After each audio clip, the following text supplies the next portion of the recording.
Olá, meus amados irmãos, a paz do Senhor Jesus, tudo bem? Amados irmãos, hoje eu quero fazer uma leitura longa aqui para justificar o título desse vídeo. Por que Israel vencerá essa guerra e prevalecerá? E está tudo na palavra de Deus, sempre na linguagem simples, irmão. O capítulo comentado aqui, tá? Pela simplicidade que há em Cristo Jesus. Tem muita gente pregando aí sobre Gog e Magog, sobre a guerra do Armagedon, meus amados irmãos, sempre confundindo, igual os pré-tribulacionistas. Uma coisa é a volta de Cristo, é o reinado do anticristo e depois a volta de Cristo. Outra coisa, tá? Porque na volta de Cristo o diabo será selado por 1000 anos. A Bíblia é linear, não precisa de muita presepada não, tá, meus amados irmãos? Então o diabo será preso por 1000 anos durante o reinado de Cristo, depois ele vai ser solto para reunir as nações contra Israel. Então tem pessoas que confundem os eventos, e tem muitos pastores, inclusive bíblico aí, sempre colocando de maneira inconsciente um medo na frente da grandeza de Deus. Então, como a gente vai tirar a prova dos 9 aqui? Pela palavra de Deus. Como a leitura é muito longa, eu vou começar logo. Eu vou ler o livro de Juízes, no capítulo 6, a partir do capítulo 6. Eu vou ler o capítulo 6 e 7, que é a história de Gideão. Preste atenção. Juízes 6, a partir do versículo 1, diz assim a palavra de Deus. Novamente o povo de Israel pecou contra Yahvé, o Senhor, e por esse motivo ele os entregou na mão de Midianita. E a mão de Midian se tornou cada vez mais pesada sobre os israelitas. Por isso os filhos de Israel construíram para si esconderijos nas montanhas, na caverna e nas fortalezas. Me lembra o quê? Montanhas, cavernas e fortalezas. Israel é uma ilha cercada de inimigo por todos os lados. Mas por quê? O povo pecou contra o Senhor. Você se lembra quando eles tiraram está lá em 1 Samuel... E em Êxodo também, quando Deus tirou o povo de Egito, ele governava sobre o povo, ele, o Senhor. Isso é um sonho do Senhor antigo, o Senhor governar sobre o povo, entendeu? Ele botava lá a Arca da Aliança na frente, né? Orientando de dia, e uma coluna de fumaça para aquecer de noite. Nenhum dos chinelos nem roupa se deteriorava, porque era o poder de Deus que estava ali. Mas o povo, querendo imitar os pagãos, né? Quis colocar um ser humano para governar sobre ele. Se você parar para ver Israel hoje, meus amados irmãos, ele é uma nação que quer viver como o mundo vive. Eles não entendem que eles são um povo ainda remanescente do povo de Deus, da Bíblia. Então ele tem que ser diferenciado.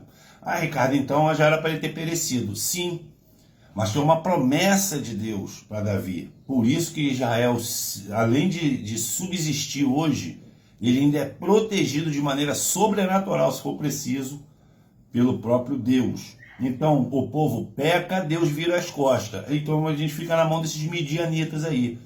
Os midianitas aqui no Brasil são esses políticos aí, que roubam aposentado, que prende inocente e solta bandido. Você não pode mais sair na rua, é uma preocupação só quando teus filhos vão para algum lugar, principalmente de noite. É isso aí, o povo peca, Deus vira as costas e os midianitas vêm. Sempre que o povo de Israel formava suas plantações, os midianitas, os amalequitas e outros povos da região leste deles as invadiam. Acampavam na terra e devastavam as suas colheitas ao longo de todo o caminho até o sul, nas proximidades de Gaza. Não deixava nada vivo em Israel, nem ovelha, nem gado, nem um jumento sequer. Eles subiam trazendo os seus animais e suas barracas, chegava como enxame de gafanhotos. Era uma multidão de guerreiros, impossível de se contar todos os seus homens e camelos. Invadiam a terra com o objetivo de destruir tudo. Aqui era midianita junto com Etíope, mais ou menos 1 milhão de pessoas, que era muito, 1 milhão de pessoas hoje já é muita pessoa. Em relação à população da época, era muito mais, tá?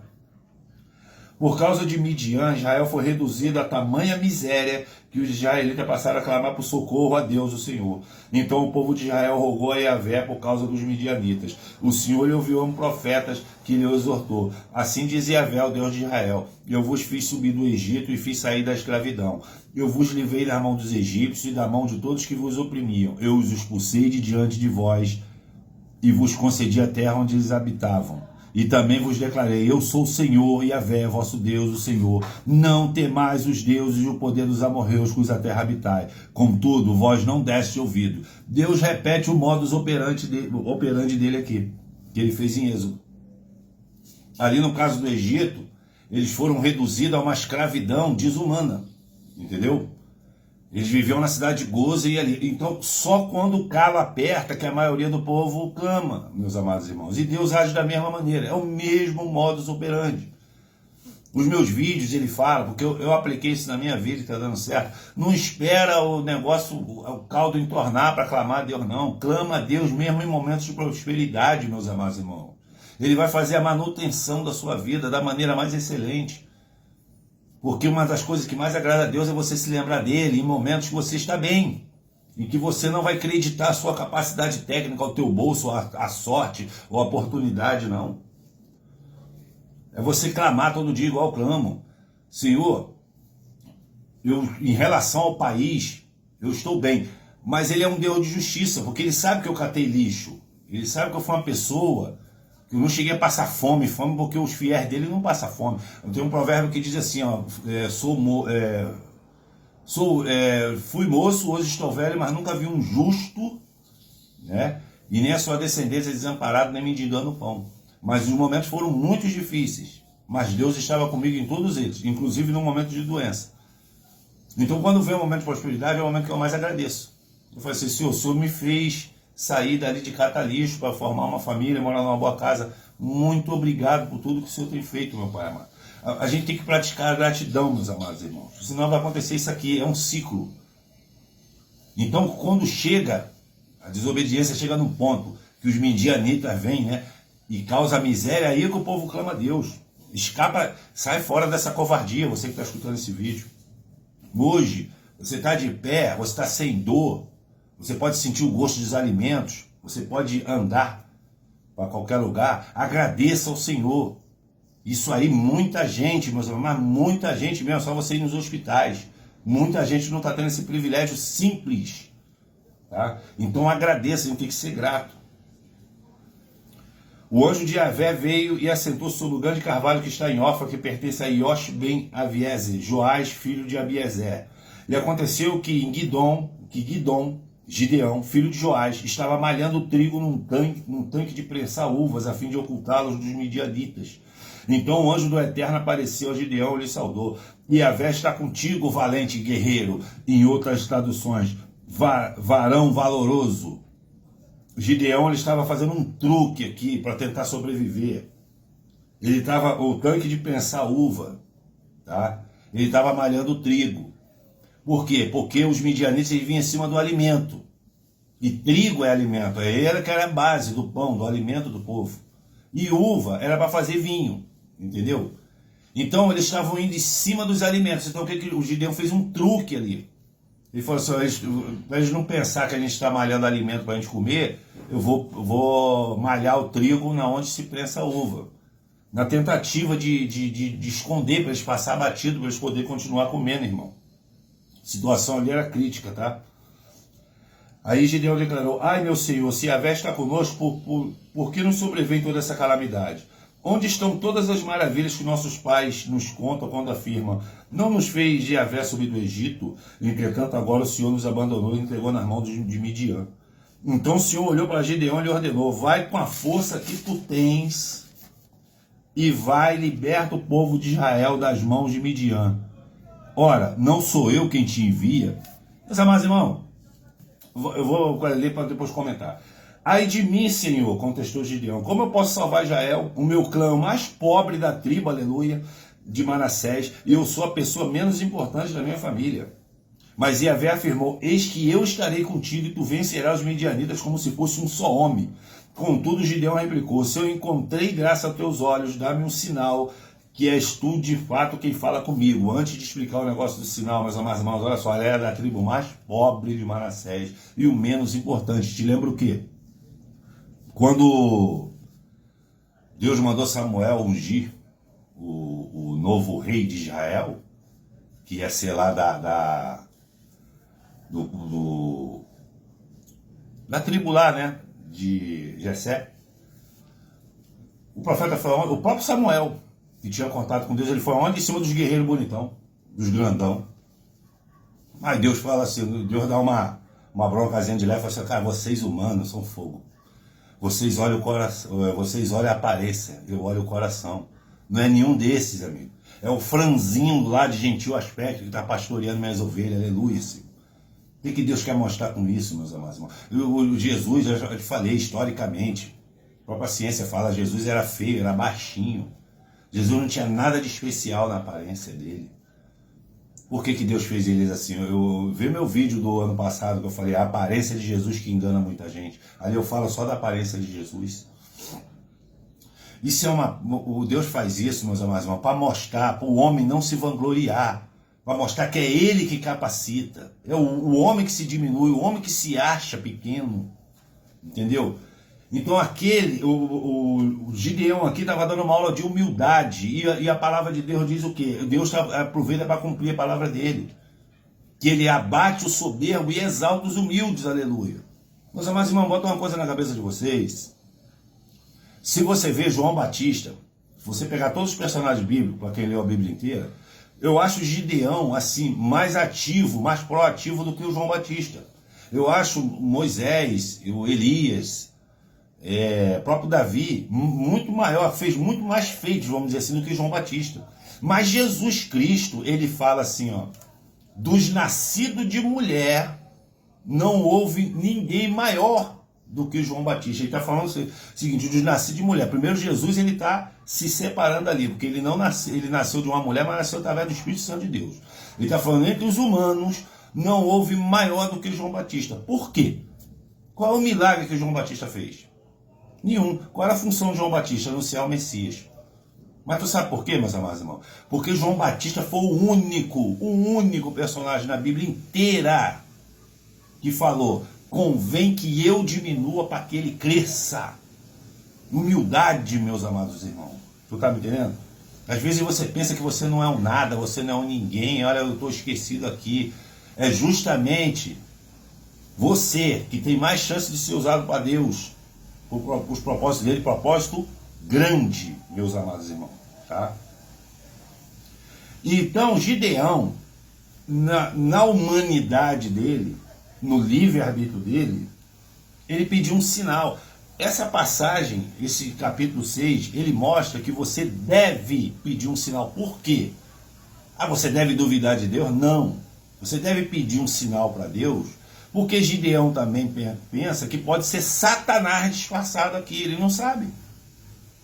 Assim como Davi respeitava Saul, por quê? Porque Davi pensava que Saul era o rei de Israel com o Espírito Santo de Deus, então ele não vai se rebelar contra a liderança. Só que a palavra de Deus diz que quando Saul desobedeceu o negócio da cidade de Ai, o Espírito de Deus saiu dele e imediatamente entrou um espírito de Satanás. Davi não sabia. Isso aí é a gente que sabe, porque o escritor do livro falou, mas Davi não sabia. Então Gideão não sabia. Estava assim, impossível demais para ser verdade. Então ele vai pedir um sinal, é lícito, meus amados irmãos. Mas quando você for pedir um sinal para Deus, uma coisa que vai mudar a sua vida, uma coisa importante, peça um sinal bem difícil e secretamente, sem verbalizar, porque Satanás vai tentar vir até com IA para tentar te enganar, tá? Então replicou, se encontrar graça os teus olhos, dá-me um sinal de quem és tu, quem de fato fala comigo. Não te afaste daqui, rogo-te até que eu volte e trago minha oferenda e deposite diante de ti. E o Senhor respondeu, esperarei até que volte, aleluia. Gideão foi para casa preparar um cabrito com um efá, com cerca de 20 quilos de farinha, fez pães sem fermento. Pôs carne num cesto e o caldo numa panela, trouxe a sombra do grande carvalho e ofereceu a ele. Ofereceu o sacrifício, meus amados irmãos. Eis-me aqui, Senhor. Aleluia. Louvado seja o seu nome. Tem um salmo que diz assim, ó. Como é que é? Erga minhas mãos. Suba minha oração como incenso e o levantar das minhas mãos como sacrifício da tarde. Aleluia. Ele estava agradecendo ao Senhor. Entendeu? Oferecendo sacrifício conforme o Gideão era a pessoa que conhecia a palavra, tanto que ele fala, você não é o Deus que enviou Moisés? Não é o Deus de Abraão, de Isaac, de Jacó? Então ele lembrou também do sacrifício. O Gideão era fiel ao Senhor, meus amados. Ele cria no Senhor. Tá? E o anjo do Senhor lhe ordenou: toma a carne e os pães sem fermento, coloca sobre essa pele e derrama o caldo sobre ele. E Gideão assim fez. Liturgia que o Senhor ordena através da sua palavra para ver a sua obediência. Tá? Então o anjo do Senhor estendeu a ponta do cajado que trazia em uma das mãos, tocou a carne e os pães sem fermento. Então brotou fogo da rocha e consumiu a carne e os pães sem fermento. E o anjo do Senhor desapareceu. Ou seja, consumou. Sacrifício aceitável ao Senhor. E cajado quer dizer autoridade. Assim que Gideão concluiu que realmente vira o anjo de Yahvé, clamou com grande temor: ai de mim, ó Senhor Deus, que eu vi um anjo de Yahvé face a face. Humildade. Então o Senhor assegurou-lhe: a paz seja contigo, não tema porquanto não morrerás. Gideão ergueu ali um altar em honra a Yahvé e chamou Yahvé Shalom, o Senhor é a nossa paz. E até os nossos dias esse altar está em Ofra, cidade que pertence às famílias de Biezer. Naquela mesma noite, Yahvé ordenou a Gideão: separa um dos touros do rebanho que pertence ao teu pai, aquele novilho de 7 anos de idade. Destrua o altar de Baal, que também pertence ao teu pai, e corte o poste consagrado à deusa Aserá, ou Azera, né, em algumas versões, que está ao lado do altar. Em seguida, construirás para Yahvé, teu Deus, no cume desse lugar forte, um altar bem preparado. Tomarás então o segundo novilho e oferecerás o holocausto sobre a madeira do poste do ídolo que te terás derrubado. Sabe o que tem no templo de Salomão hoje em Israel? A mesquita lá, aquele negócio redondo lá. Tu tá me entendendo? Então, é um altar para Baal. Gideão convocou então 10 homens entre os seus servos e fez tudo como Yahvé havia mandado. Mas como ele temia muito de sua família e o povo da cidade para fazer no mesmo dia, ele fez durante a noite. No dia seguinte, bem cedo, o povo da cidade se levantou e eis que a mesa da pedra de Baal havia sido completamente destruída. O poste sagrado ficava ao lado desse altar que tinha sido cortado, e o touro sacrificado em holocausto sobre o altar recém-construído. Comentaram então uns com os outros: quem fez isso? E eles procuraram saber e indagaram por toda parte, e descobriram que tinha sido Gideão, filho de Joás. Os habitantes da cidade intimaram a Joás: traze para fora o teu filho, ele deve morrer porquanto profanou e destruiu a mesa de pedra consagrada a Baal, e derrubou o poste sagrado que estava nesse altar. Joás, entretanto, declarou à multidão enfurecida que rodeava: defendeis Baal? É a vós que cabe o dever de vir em seu socorro?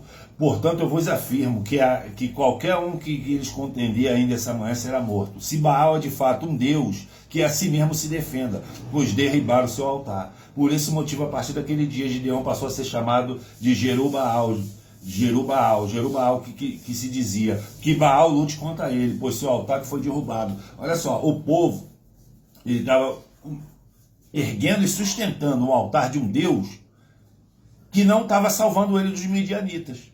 É o povo hoje que defende o sistema nas redes sociais. Tu tá me entendendo? É o Aitolá lá que falou, já faz 3 dias hoje. Hoje à noite, essa noite vai ser uma noite que a humanidade nunca vai esquecer. Aconteceu alguma coisa? A única coisa que a humanidade não vai esquecer foi a vitória do Botafogo sobre o PSG ontem. Meu irmão, fala muito, igual o Tite fala muito, meus amados irmãos. Cão que morde, não fica ladrando, não. É muita conversa, é muita mentira, é muito pânico, porque sabe que a pessoa com pânico, ela não raciocina, e principalmente ela não busca Deus. Aqui foi uma ordem de Deus: derruba esse altar do sistema, derruba essa idolatria. Aí o povo vai falar: quem fez isso? Aí o povo se juntou para defender o sistema, meus amados irmãos, para defender Baal. E Joás sabiamente falou assim: e Baal não vai fazer nada não? Ou seja, vocês estão acreditando num Deus todo-poderoso aí, e quando o altar dele é derrubado, ele não vai fazer nada? É vocês que têm que defender Baal? Que Baal que se defenda. Maravilhoso isso aqui, meus amados irmãos. É muita mentira, irmão, muita falácia. Se apertar, eu estava falando negócio do Botafogo, o PSG, o melhor time do mundo aí, tomou um pau aqui no brasileiro. Porque a gente vai lá com complexo de vira-lata. Os outros são sempre melhor que nós. Nem é nada, meus amados irmãos. E no começo desse texto aqui eu estava falando, Deus já estava falando. Que ele pega o menos importante da tribo, da menor tribo, e faz um herói, querido. A Bíblia ensina, meus amados irmãos. Neste meio tempo, todos os midianitas, amalequitas e outros povos que vinham do leste uniram forças e seus exércitos, atravessaram o Jordão e acamparam no vale de Jezreel. Então o Espírito de Javé tomou pleno controle de Gideão e fez tocar o chofar, a trombeta de convocação, clamando assim para todos os abiezritas para segui-lo. Enviou mensageiro a todo Manassés, chamando as armas e também a Assé, Zebulon, Naftali, que também subiram ao seu encontro. Eles estão se unindo aí, Irã estão se unindo aí contra Israel, né? Então tá bom. Então Gideão rogou a Deus: se vai de fato salvar Israel no meu intermédio, como disseste, vê, depositarei uma porção de lã, ou um algodão, em outras versões, no local onde malhamos o trigo. Se de manhã o orvalho tiver molhado a lã, e o chão em volta estiver seco, então podereis ficar certo que tu realmente me usará para libertar o povo de Israel. Ele pediu uma coisa cientificamente muito difícil de acontecer, tá? Ou seja, um pedaço de algodão, aqui ó, molhado e o resto tudo seco. Ou seja, chuva direcionada. Eu falei uma vez que eu estava fazendo churrasco para minha família, tá? E eu estava no quintal da antiga casa, e eu estava terminando, já tinha assado já a carne, a linguiça, né?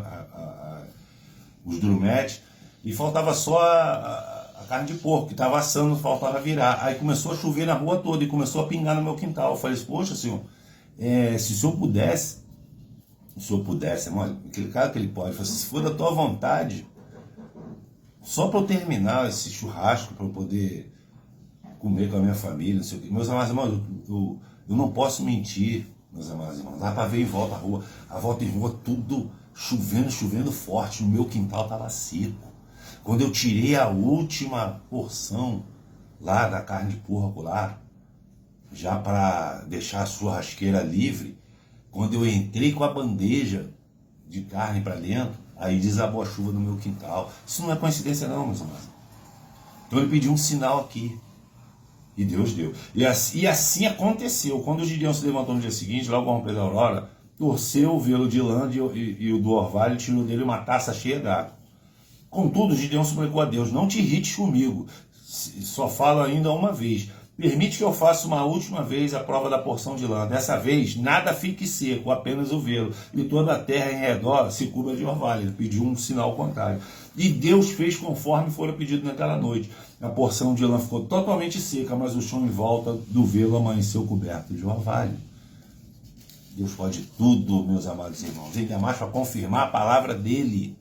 Isso aqui não é duvidar de Deus. Isso aqui é... Eu falei, Deus também gosta de ser desafiado, desde que seja respeitosamente e pela fé. Entendeu? Ele pediu um sinal. Sinal é diferente de dúvida. E provavelmente Gideão aqui não verbalizou isso aqui, senão o inimigo poderia fazer um truque mesmo. Só que está dizendo aqui para você ler e aprender, porque a palavra de Deus ensina, entendeu? Ao raiar do dia, Jerubaal, isso é, Gideão e todos os exércitos formavam seus exércitos, acamparam até perto da fonte de Harod. O acampamento dos midianitas ficava no vale, ao lado do norte, próximo ao monte de Moré. Então Yahvé ordenou a Gideão: o povo que está contigo é numeroso demais para que eu entregue Midian nas suas mãos, a fim que Israel não caia em soberba e venha orgulhar-se em detrimento da minha pessoa, alardeando que a sua própria força o livrou. Exatamente a mesma coisa que eu expliquei nos vídeos anteriores. Por que Deus não quis que Davi fizesse o censo, o levantamento dos soldados? Deus aqui ele explica em todas as palavras, para que não venha se orgulhar. Ou seja, tem muita gente com você aí, Gideão. Não vai dar para mostrar muito o meu sobrenatural, não. O número de pessoas, de guerreiros que está com você, vai ofuscar a minha grandeza. É isso que Deus está falando. E agora, pois, proclama aos ouvidos de todo o povo: quem estiver tremendo de medo, volte e observe ao monte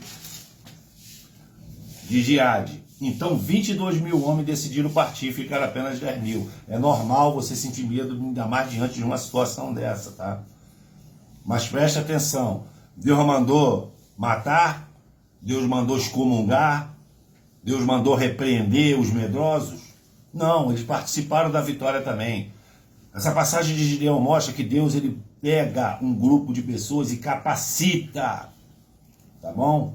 Não é todo mundo que é João Batista, igual eu falei, não. Essa passagem reforça isso. Deus separa eles. Não é todo mundo que é Saul, não é todo mundo que é Moisés, não é todo mundo que é Davi, irmãos. Certos tipos de pessoas Deus pega e capacita. Para você ele dá um canivete, para certos tipos de pessoas ele dá uma bazuca, meus amados irmãos, que ele capacita. Entendeu? E os que ficaram com medo não foram execrados da tribo, não. Contudo, o Senhor voltou a falar a Gideão: esse povo ainda é muito numeroso. Fácil descer à beira da água e lá provar para ti. Aquele que eu disser, este irá contigo, esse contigo irá. E todo aquele que eu disser, esse não irá contigo, esse não irá. Acabei de falar. Gideão, pois, levou todos os seus soldados à beira d'água, e o Senhor lhe orientou: separai todo aquele que beber a água lambendo como faz um cachorro. Todo aquele que se ajoelhar para beber, tu os porás de lado. Água é o que, meus amados irmãos? A palavra de Deus.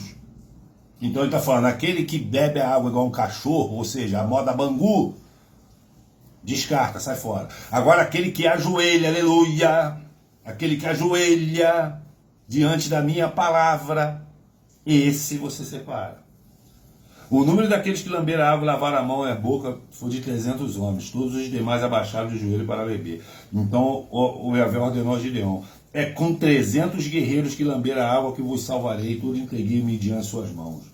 Que todo o resto do exército retorne às suas moradias. Deus está falando aqui, ó, você só vai vencer uma batalha se você usar a minha palavra e de maneira correta e atenta.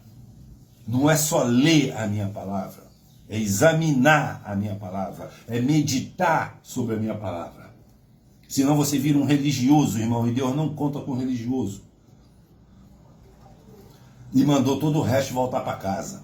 Eles também foram excomungados? Não. Assim Gideão mandou os israelitas para suas tendas, mas ficou com os 300 guerreiros escolhidos. Estes ficaram com as provisões e os chofares, trombetas que partiram.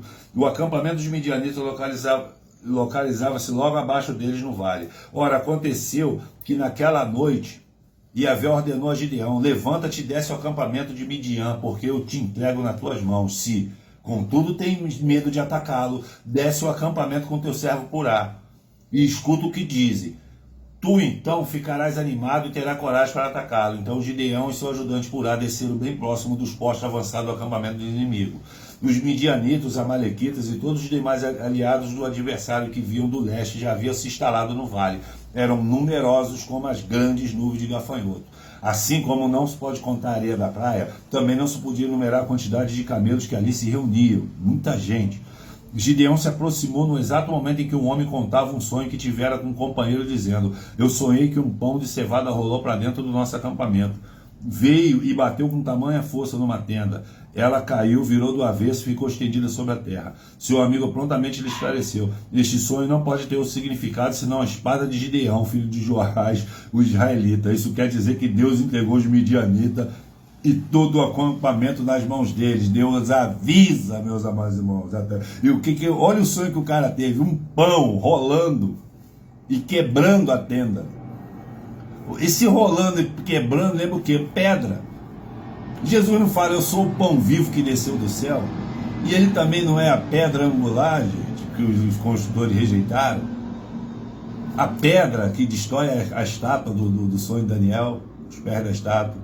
Ele sonhou: Jesus Cristo vai vir aqui, querido, na pele de Gideão, e vai passar o rodo na gente. Deus avisa, meus amados irmãos, aleluia, Senhor. E assim que Gideão ouviu a narração desse sonho e sua interpretação, ajoelhou-se e glorificou a Deus. Em seguida, retornou ao acampamento de Israel e bradou: levantai-vos, porque o Senhor entregou todo o arraial dos midianitas na nossa mão. Então repartiu os 300 guerreiros em 3 pelotões, deu-lhes cada um nas suas mãos chofares e trombetas de jarro vazio com tocha dentro. E eles ordenou: fazei o que me virdes fazer, e eis que quando eu estiver chegando à fronteira do acampamento, que eu fizer, fazer exatamente do mesmo modo. Tocarei o chofar, a trombeta, e todos que estão comigo, então vós também fareis soar os chofares e as trombetas ao redor do acampamento, e bradareis por Yahvé e por Gideão. Deus na frente. Gideão e 100 guerreiros que acompanhavam chegaram à extremidade do acampamento um pouco depois da meia-noite, após a hora da vigília, quando as sentinelas são tocadas. Imediatamente tocaram os chovares e as trombetas e quebraram os jarros que tinham nas mãos. Em seguida, os 3 grupos de soldados igualmente tocaram chofares e trombeta e despedaçaram os jarros que carregavam, empunhando tochas na mão esquerda e chofares as trombetas, com a mão direita exclamaram em uníssono: a espada por Iavé e por Gideão. E todos se mantiveram imóveis, cada um em seu lugar ao redor do acampamento. Todo arraial então se agitou e gritando, os midianitas se puseram desesperadamente em fuga. Enquanto os 300 homens soavam os chofares e as trombetas, Iavé, o Senhor, fez com que todo o acampamento inimigo, cada um voltasse a espada contra o seu próprio companheiro. Todos fugiram apavorados até Bet-Sita em direção a Zerá, até a fronteira de Abel, Meolá, nas vizinhanças de Tabate. Meus amados, para quem não entendeu, olha só. Foram 300, separou 3 grupos de 100, com chofar e com trombeta. A trombeta anuncia que o inimigo vem e também o juízo, as pragas de Deus. Mas o que Deus fez aqui? A mesma coisa que ele fez com a muralha de Jericó. A batalha às vezes não é sua, irmão. E muitas vezes Deus vai fazer isso aqui, ó. O pavor Deus colocou no acampamento, que era 300 contra 1 milhão ou mais, tá? Então Deus ele fez um se matar. Quando você é uma pessoa ruim, quando é uma pessoa que quer a desgraça dos outros, se você encontrar outra pessoa do mesmo estilo, vocês mesmos vão se matar. E a vítima não vai precisar mover uma palha, mas vocês vão ser destruídos. Isso aqui que Deus está falando. Tá? Gideão enviou por todas as montanhas de Efraim mensageiro convocando descer para atacar o exército midian e culpar antes dele as águas do rio Jordão e seus riachos até Bet-bara. Todos os homens de Efraim foram arregimentados e cercaram a água de Jordão até Bet-bara. Tomaram como prisioneiro 2 príncipes midianitas, Oreb e Zeeb, mataram Oreb na rocha de Oreb e Zeeb no tanque de prensar uvas de Zeeb. E logo após a perseguição ao exército de Midian, trouxeram a cabeça de Oreb e de Zeeb à presença de Gideão, que os aguardava do outro lado do Jordão. Cortaram a cabeça. Cabeça fala de projetos, de pensamentos. Pegaram o cabeça. Israel, ele só se defende. Israel nunca começou uma guerra. Mas você vê que o Irã atacou Israel. Israel foi nas bases militares do Irã e eliminou. Israel vai nos cabeças das milícias, seja de qualquer um, do Hamas, do Hezbollah, da Al-Qaeda, ele vai em cima dos cabeças. O que o Irã faz? Joga míssil no centro de Tel Aviv, onde moram pessoas inocentes, inclusive palestinos, e ultimamente agora eles atacaram o quê? Feriram 65 pessoas num hospital. Essa é a diferença para você que acha que está abafando, com seu ódiozinho a Israel, querer defender um regime pilantra. Eu estou falando do povo do Irã, que eu vi vídeo na internet, que quando o ataque bem sucedido de Israel nas bases militares do Irã foi divulgado, iranianos e israelenses ali na fronteira dividindo pizza, se abraçando, e tinha um iraniano com um cartaz dizendo "Thank you, Israel", obrigado, Israel. O povo mesmo não gosta, meus amados irmãos. Então olha só, tem muitas lições aqui nesses 2 capítulos de Juízes. Tu tá me entendendo? Muitas explicações aqui para vocês aplicar na sua vida de vocês hoje. E lembre-se, você não precisa de muita gente, você não precisa ser muito grande, Quando Deus te capacita, você ganha. Mesmo uma vitória é impossível, meus amados irmãos. E geralmente Deus faz os seus inimigos se engalfinharem. É assim ou não é? Esse é o vídeo de hoje, tá, meus amados? Chegou nos 33 minutos. Qualquer coisa, deixe nos comentários. E Deus abençoe a todos grandemente.